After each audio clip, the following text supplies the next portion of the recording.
Thank you for joining us here on State of Play. There's a lot happening in the world of politics. I mean, why? Because we have 51 days now to the elections. But that is also why this conversation we're about to have on State of Play is interesting. 51 days to election. You don't upset you don't rock the boat. You don't rock the boat. You really want the boat to go into the elections and your plans, everything intact. So when then you see Haruna Idrisu sending it wasn't a motion from what I understand.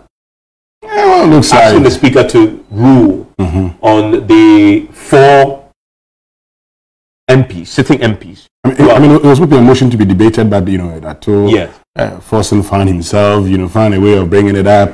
The speaker says he's going to rule on it today. We've been checking. Parliament virtually empty today. We'll see what happens. But, I mean, you're right. It's just some 51 days to election. The question really I have is, what is the strategic benefit to the NDC for making this a case and a matter for parliamentarians to debate and for a decision to be taken on? I see the numerical advantage that if indeed the seats are declared vacant, they lose 1, but MPP will lose 3. Yeah. So that hands them the advantage. Of course, consider that you have the 2025 budget in November. That then becomes, of course, an opportunity to frustrate government business going forward. But that would be expenditure in advance of appropriation. Yeah. Not really much would be said, except that, government would, because an election year, government would want some funds that it can spend up until March 2025, before the reading of the main budget. But what's the advantage? Today, I mean, Parliament would rise shortly. They'll go back, they'll come back in. I mean, Parliament would, deal with the expenditure in advance of appropriation or whatever. And then that's it. They're going to campaign. But I think it's more of the signal it sends that the NDC became majority in Parliament at a point. That's how I see it. I mean, it's just like, do I call it a moral? No, it's not even a moral victory. This is more of, the fact that this is more like saying, oh, we're the majority. We're the majority. But you see, this is it for me.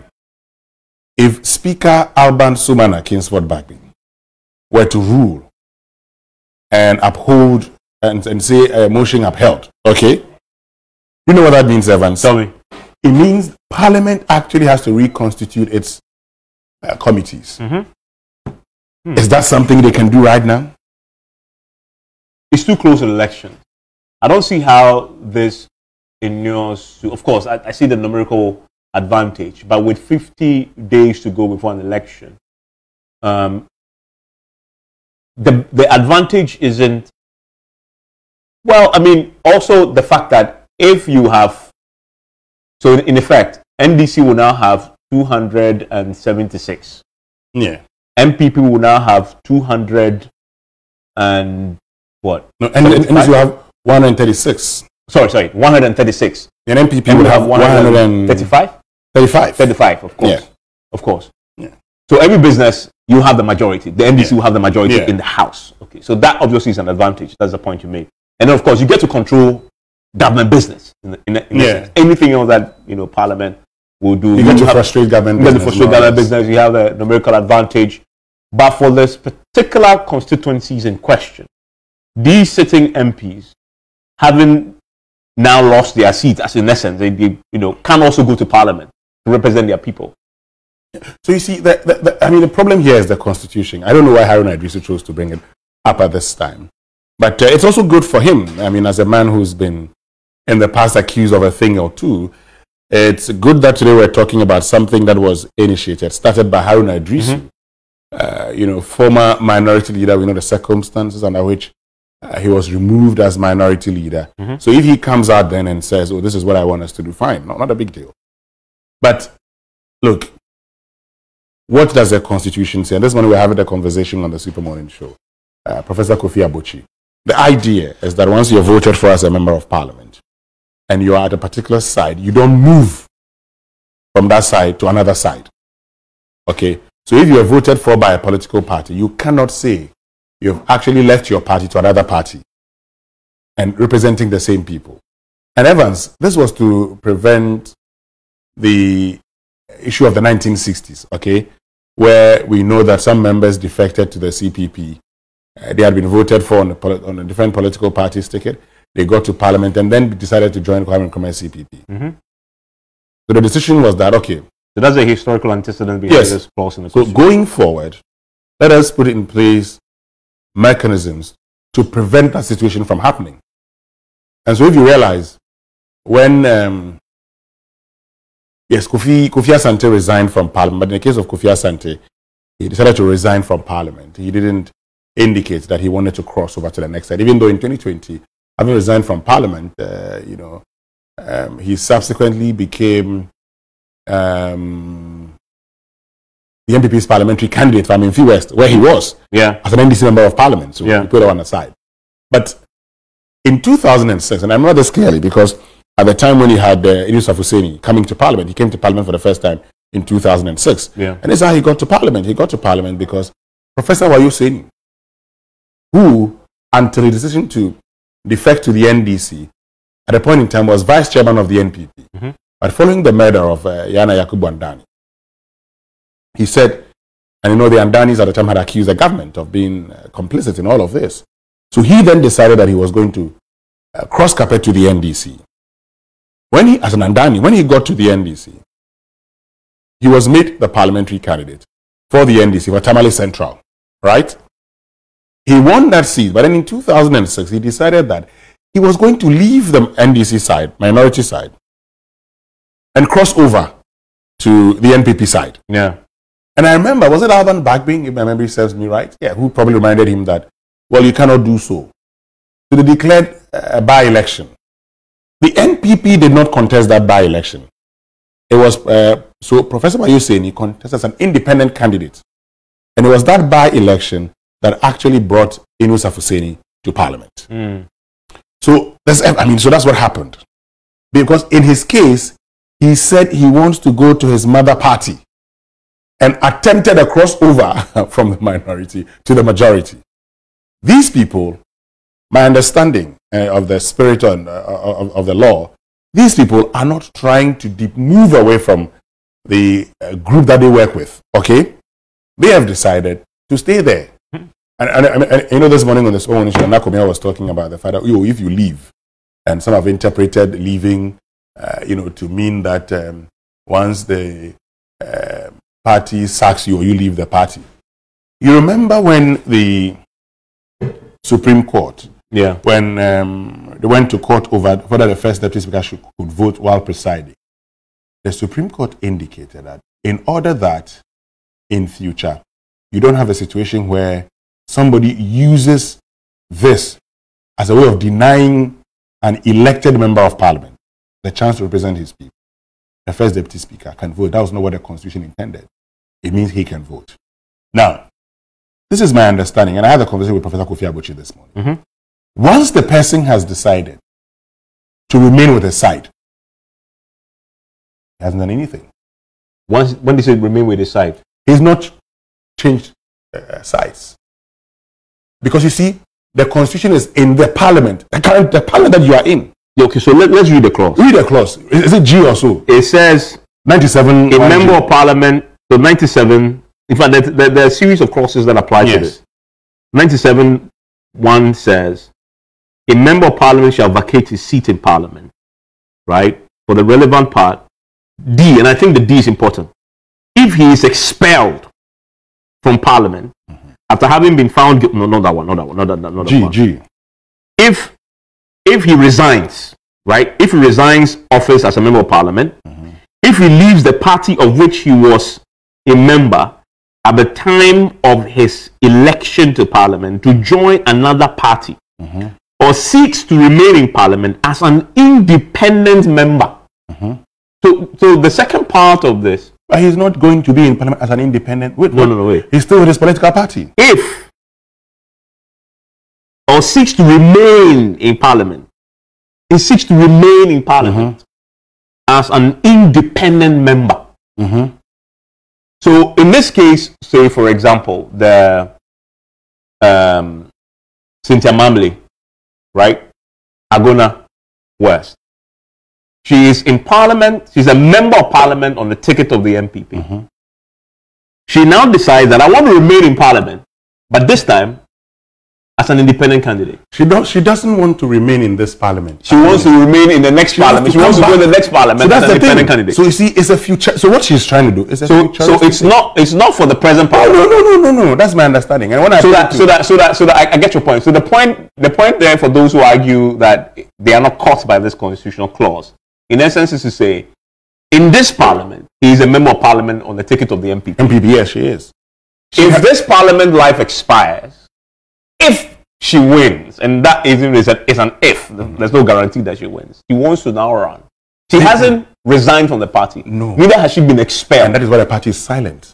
Okay. If the party had expelled her, then you would have said she's left her party. But even then, if she's still doing business with them, technically speaking, she has not departed from where she came into parliament to be. You get the point? It is the independent member of parliament, read the independent part, where you come as an independent, go and join a political party. If he leaves the party of which... No, the second one, I think... If he was elected a member of parliament as an independent candidate and joins a political party, so that's Fomina. Yes. So that's Fomina. Yeah. So in this case, he was elected as an independent. Yes. But he's doing business. That's the other point. But he's joined now the MPP because he's now running for Fomina as the candidate for the MPP. So for him, that clause catches him fair and square, I think. Right? If he was elected a member of parliament as an independent candidate, you interpret it as a whole. The lawyers interpret it as a whole, and I'm sure when they get to that. And so you see, it's the reason you want to think that the case that has been sent to court, even though clearly it's obvious that Afenyo just wants to prevent the speaker from pronouncing judgment on this, for the fear that if it goes against his side, he wakes up tomorrow and is minority leader. It's also important we get an interpretation to this. Because we need to have a better understanding. No, of course, I think I support that. Yes, we need to understand this, and because now there's clarity on whether First Deputy Speaker or Second Deputy Speaker, while presiding, can actually vote. And so this is, but for me, I see this as a futuristic thing, which doesn't have to be much of a problem. But I see why first of all, what is the motivation? And we asked that question at the beginning for bringing this up this time. Did Haruna Idrisu was this a unilateral decision to send this to the speaker and make it an issue? Or was it a party decision? Right? Because we started by analyzing what's the strategic gain or advantage for the NDC. Is it possible that this is an entirely Haruna Idrisu move?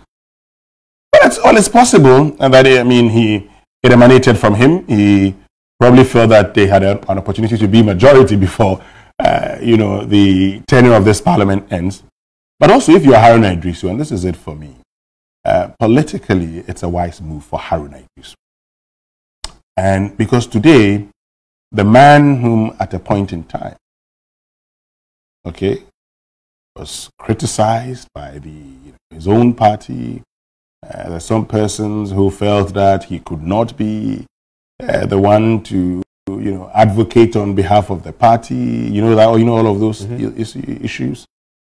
If today there is an opportunity where he can actually prove that he still is a loyal member of his party, this is the opportunity. But how does this prove his loyalty to the party? Well, this proves it because if he succeeds, it is his, challenge of the status quo that would lead the NDC to becoming majority in parliament. And the NDC had consistently claimed that they won the parliamentary elections. So if even in the last minute, this is not a case of giving you back the number of seats that you felt you won, but this is actually through, raising questions about the suitability of people who are contesting as independent. Your party becomes the majority. It's good news. And the fact that, you had the Honorable Kesiel Atoforson raising this as part of his discussions is an indication that this probably may have the buy-in of the minority. And so, again, Haruna Idrisu is in the right place. Yeah, I haven't seen his argument for sending this. He's making a simple case, that because they have decided to run independent, then their seats must be declared vacant. But as we just illustrated, because the individuals in question, they haven't changed, they haven't crossed carpet. And I heard you use that term when you were interviewing the Kofi Abuchi. Yes. They haven't crossed carpet, because crossing carpet necessarily was to say, I'm NDC, but I want to go to MPP or another party. If you decide to run as an independent, you have to run as an independent, for Mamle would have said, in this particular parliament, I no longer want to represent the MPP. I want to represent myself. And it makes sense, right? Because the people who voted for you, it's not for anything that parties sponsor candidate. And so when people are voting for you, they're also voting for the aspirations of the political party that you're on the ticket, right? You represent. So they are voting for the individual, but also voting for the party. And political parties are only the vehicles through which people, get political office. So when you change that, then of course, then the people must have an opportunity. Vacating that seat becomes an issue. You have to go back and come back in. So, but the Harry Negri's point, clearly from the explanation that you've given, and I agree with you, I don't see how it affects any of the three. Yes. I mean, the only person it could affect, and I say it could affect, could be the former MP. The former MP. Yeah. But then that also then means that they are back. But you see, this is the other point. And in the past, actually, because parties have always known this, okay, one of the things parties have always done, and Joe Aseus, your friend Joe Aseus, took advantage of that. In 2008, he came to Parliament as an independent member of Parliament for Bekwai. By 2012, September, he had gone for a primary to become member of Parliament on the ticket to become a parliamentary candidate for the NPP. Now, normally, what they do is that they wait till the last quarter, okay, around September. Now, there's a feeling that for many of these persons, they knew or may have been mindful of this provision. And so they wait, and Boniface Abubakar Sadiq did the same. I know that when David Ofori Kuregu, then member of Parliament for Bosome Freho, and he lost the primaries, he then contested as an independent candidate, came into the Parliament of 2008. He went for that primaries. For him, he lost. He tried to come back as independent. Again, he lost. Shaba, Sete Jeba, also came to became member of Parliament for Nkoko as an independent member of Parliament. He came, went back to the MP. He lost. Unfortunately for him, he couldn't, get it again. So all around those times, all of them are done in September. An indication that in September, for instance, if you try to do so, the Electoral Commission cannot conduct a by-election less than 3 months to a main election. So you are allowed to go through. So that will give you an indication that that is a possibility. That's something that could happen in the case of the independent member of Parliament. But again, this is subject to interpretation. And I'm happy it is at the Supreme Court. We're monitoring to see what Aban Sumana Kingsford by the Parliament. We're told us that I got this briefing that what he's likely to do was to, in essence, ask a committee to look at it. So that he doesn't have to take a decision today. And the committee will have to come back and advise the entire House. So refer this to a committee to look at. And then a report will come, and the House will have to debate what to do about that. Of course, Parliament is a master of its own rules. The reason why I like that approach is because, and that then becomes a bit more considered, whatever the outcome is. And then that becomes a practice that then governs Parliament going forward as far as these circumstances are concerned. And you make the point. I see why individuals who agree with the party will wait till now before they play their hand. Because of course, with 3 months on election, you can't do a by-election. They're stuck with you, but then they are within your ranks. Yeah. But they've told you already that they can work with you. So what then do you do with them? Is a big question. But for the political parties, I think this really must start with the political parties. Because first of all, the individual is a representative of the party before he goes to parliament. It's the reason why all the parties' constitutions are very clear on when you go independent, what happens to you. You forfeit your membership of the party. NDC has that clause. NPP has that clause too. Why is it the parties themselves have not taken that step? Today, I saw that you were pushing that point with the two reps in the studio, both Nana Akomia and Jinapo, on the subject. And Nana Akomia was making the point that, of course, the party's highest decision-making body can vary that clause. Yes, of course, they've done that with the Fomena MP. They've done that with Joe Owusu himself. So individuals feel that that particular clause, the parties themselves are not willing to enforce that clause. I mean, seriously, have you seen the situation in this country where a party member goes independent, right? And the party, of course, in the Fomena case, they did actually enforce that law when he first did it in 2020. Then to realize that, of course, the man had won the election. So both parties are not, they are hesitant to enforce this particular clause. But you know, the Amenfi Central one is an interesting one for me. Because you have this gentleman who the party had negotiated an exit. If you listen to the party themselves, they negotiated some of an exit. Only for him to go and say he's running as an independent candidate. But he's a member of parliament. So if you expel him from the party, which the party's constitution says you should, that then becomes a whole different constitutional conversation. Because he's been expelled from the party. Then, I mean, that's what Michael Quay says, that if the party expels you. But now, there's also the conversation of, so if you're expelled by the party, you forfeit your seat, then the party can actually use that to get members of parliament out. Again, and these are the reasons I say. But you remember the Adwa Safo scenario. The MPP was actually backing the same horse and trying to get her expelled on the basis that she's absenting herself from 15 sittings continuously without written permission from the speaker. If that had succeeded, and remember that the reason didn't succeed at the time was because the minority guys actually were defending her. The speaker himself, because they having determined and said so whilst in the chair that the woman did not seek his permission in writing, etc., etc. If he had gone ahead, she should have vacated her seat, right? And that would have also created a scenario where. But that's why. So in that case, if you go to parliament and you don't represent your people, you must leave. So the constitution makes it that the circumstance under which you can represent your people, if you engage in a crime, I mean, you are not a credible member. I mean, an honorable member of parliament, you don't have to do that. If you don't represent your people properly, you don't have to be in parliament. Your people deserve representation. As for the other things, okay, when you decide to cross, because of the lessons we've learned from the past. But I mean, for me, let's just adopt a wait and see attitude. The speaker may rule today. I think this is much ado about nothing. I think this won't go anywhere. No, it won't go anywhere. I think this won't go anywhere. At best, with 137, 137. Yeah, I mean, I don't think this goes anywhere. Parliament itself, the politicians, they have a way of this sorting themselves out on this particular matter. Considering where we are with 50 days on election, I don't think this goes anywhere. They will debate it, possibly.